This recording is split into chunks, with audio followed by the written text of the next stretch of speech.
Hi mga kapalangga, sa video na ito ay gagawa tayo dito ng kalamansi juice. Dishwashing liquid na kung saan ang scent niya ay kalamansi. Maliit ang kapital, pero malaki ang kita. Pauwi na nga ako ng trabaho mga kapalangga at dumaan muna ako dito sa Pure Gold. At naisipan ko kasi bumili dito ng pantrap sa daga. Kasi doon sa may tindahan ko ay napapansin ko na may pumagalang daga. Madalas kasi akong wala sa dorm kaya hindi talaga maiiwasan na magkakaroon talaga ng daga. So pagdating ko nga dito sa dorm ay agad ako nag-video. Kunwari ay stolen pero ang totoo ay talagang nakaset up. Ang hirap pala ng ganitong setup. Ilalapag mo yung camera mo tapos kunwari ay may nagvi-video sa'yo. Ilalapag mo sa loob, lalabas ka, papasok para naman makikita na talagang dumating ka. Parang tanga lang, di ba? So mga ganun ng mga kapalangga, pagdating as usual, maghuhubad ng damit dahil sobrang init talaga. And then, aayusin yung aking mga paninda kasi nga tayo ay magbebenta na. Imaginein mo yun ha, pagod ka, galing trabaho, pawis na pawis ka, tapos ito, todo setup ka pa ng camera.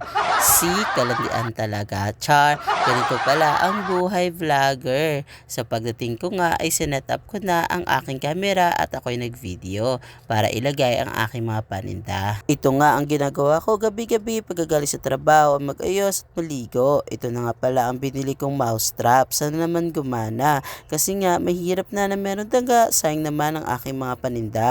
So naligo na nga ako at bawal maligo ng mga alas 10 sa alas 11 kasi nga marami ang bumibili. Pangit naman na naliligo ako na merong sabon at basa ang aking sahig.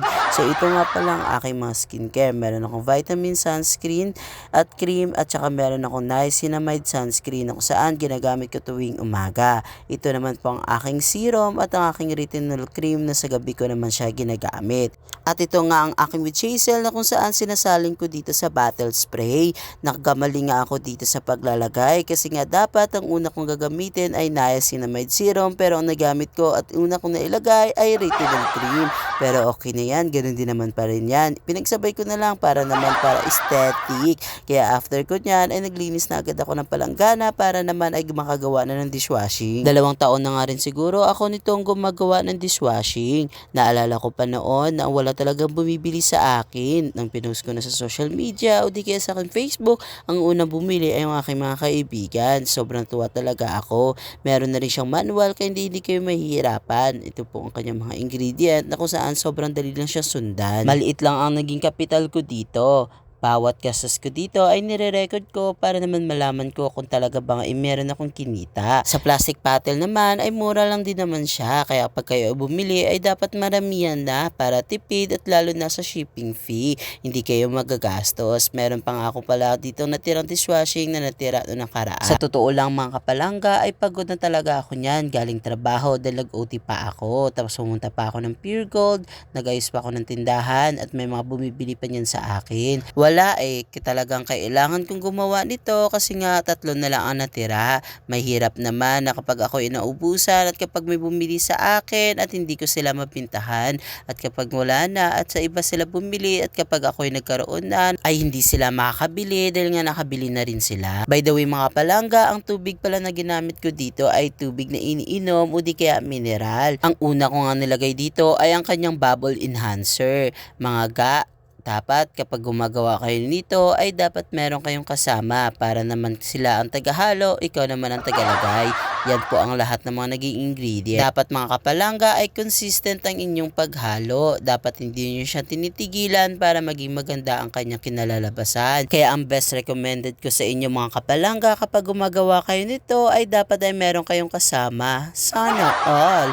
Dapat kasi ay meron tagahalo at meron tagalagay para tuloy-tuloy ang inyong paghalo at hindi siya patigil-tigil. Ang sunod ko nga nilagay ay slash gel at saka degreaser. Sa slash gel mga kapalangga ay dapat ay maganda ang kanyang pagkahalo para ang mga nandoon sa loob sa gitna ay talagang tunaw na tunaw. Nakikita nyo mga kapalangga, yan po ang kanyang slash gel. Hindi pa siya talaga tunaw pero huwag kayong mag-alala mga kapalangga dahil pagdating ng kinabukasan ay mawawala na yan pero dapat ay kailangan nakaahalo ng mabuti. Next naman ay ang kanyang 5-in-1 neutralizer. Sobrang dali lang ito gawin mga kapalangga at hindi ka mahihirapan. At ito naman po ang kanyang coloring na kung saan nagpapaganda ng kulay at nakaka-attract sa mga gustong pumili.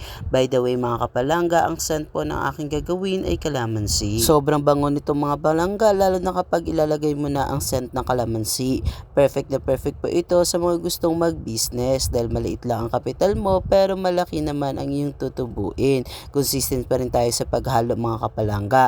Next naman ay ang kanyang foam booster. Imagine mga kapalangga, meron na siyang foam booster, meron din siyang bubble enhancer. San ka pa dyan? E di mas lalo siyang bubula.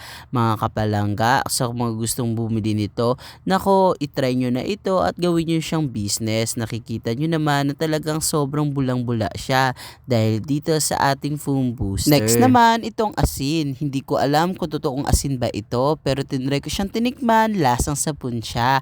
Pero kahawig niya din yung asin. Kailangan ay consistent talaga tayo sa paghalo para naman talaga ay mahalo siya ng mabuti at matunaw. Ganyan na siya kalapot kapag nilagyan nyo siya ng asin, kasi ang asin ay nakakatulong siya sa magiging malapot ang iyong ginagawa. Imaginein mo, sa 15 liters na tubig ay marami kang magagawa. By the way mga ga, hindi lang 15 liters ang tubig niyan, ay dinagdagan ko siya ng kalahati, which is yung 500 ml. Pansin nyo naman na talagang lumapot siya ng sobra.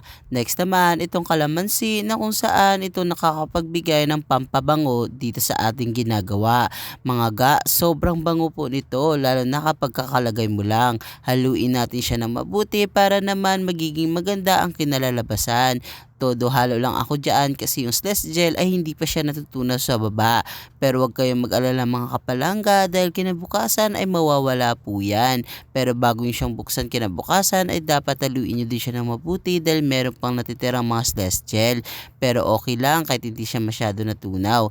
Pero mga kapalangga, mas better na talagang nahalo siya ng mabuti para maging maganda at maging mabula siya lalo. Susubukan na nga natin kung talagang mabula siya. Inugasan ko muna ang sponge, tinangal ko yung sabon para naman makita nyo kung talagang mabulang mabula. As you can see naman mga kapalangga, sobrang bula niya, diba? Perfect na perfect po ito lalo na sa mga nagkakarinderya at sa mga gustong magkaroon ng business. Subukan nyo na ito, wala namang mawawala, diba? At dapat mga kapalangga, bago nyo po siyang iwanan ay kailangan takpan nyo po siya ng isang araw para naman kinabukasan ay ma-preserve siya ng maayos at magiging maganda ang kanyang kinalabasan. Kailangan bago mo siya ilipat sa plastic bottle ay haluin mo muna siya ng maigi kasi nga useless din niya sa baba, baka hindi pa siya natutunaw. Tingnan nyo mga kapalangga, sobrang ganda ng aking ginawa. Sobrang na-amaze ako dito, kaya naman kung ako sa inyo ay mag-order na rin kayo.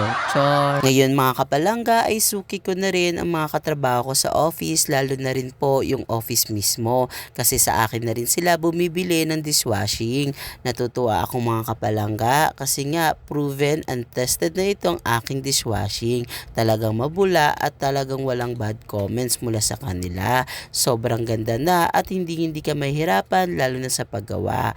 Tingnan mo mga kapalangga, yung Celestial doon na sinasabi ko ay talagang tunaw na. Sobrang natuwa ako mga kapalangga dahil ito ay nakakatulong din sa akin lalo na kapag ako'y nawawalan na ng pera.